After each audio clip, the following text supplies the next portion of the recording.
Good day everyone! Welcome to our vlog! Magandang araw! Heto na naman, handa nang magsaya. Tara't mag-explore, puno ng pag-asa. Samahan niyo ako, simulan na natin to. So for today's vlog, I just want to show you kung napapakinabangan pa rin ba yung aming solar setup kahit na ganitong ilang araw ng maulan. Actually kahapon nga dahil tuloy-tuloy yung pag-ulan, nagkaroon ng class suspension. At dahil may class suspension, pag nasa bahay ako, edi maraming nako-consume dahil nagluluto, ang daming ginagamit na appliances, pagka ako'y nandito sa bahay. So, pag sila-sila lang, hindi naman masyado. Pero pag ako nandito, yun, medyo marami nang nako-consume. Lalo na pagdating sa paggamit ng electricity. And, looking forward ka ako ng Saturday ay medyo mainit na para naman siya na makapag-charge tayo ng maayos, makapag-harvest tayo ng maayos. Pero, pagkagising ko, this morning, medyo maulan na naman actually ng pero ang lakas na naman ng ulan.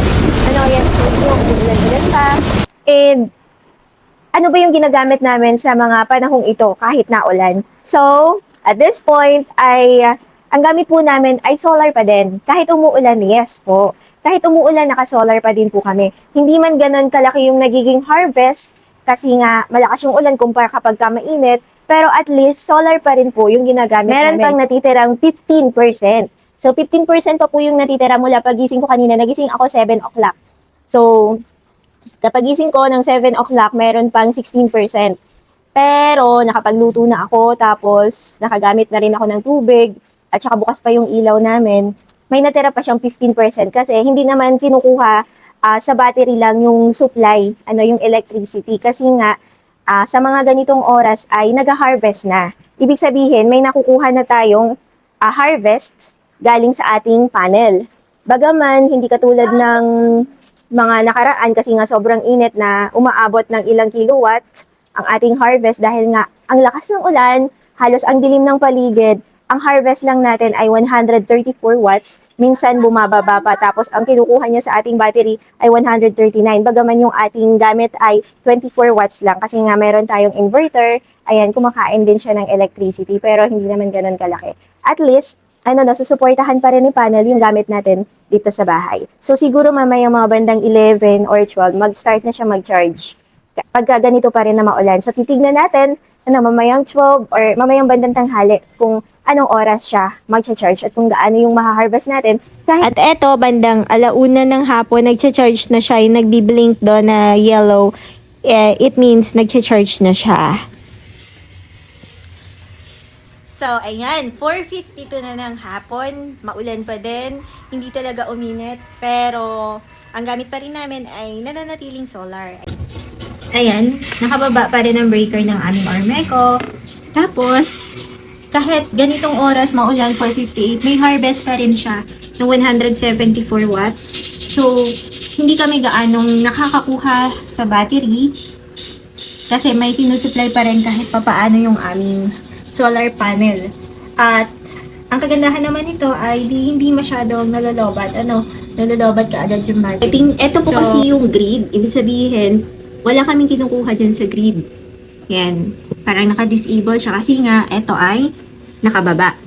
Tapos, ang kinukuha lang namin ito yung solar panel nandito sa taas. Ito naman battery. Ito naman yung aming nako-consume ito, yung bahay.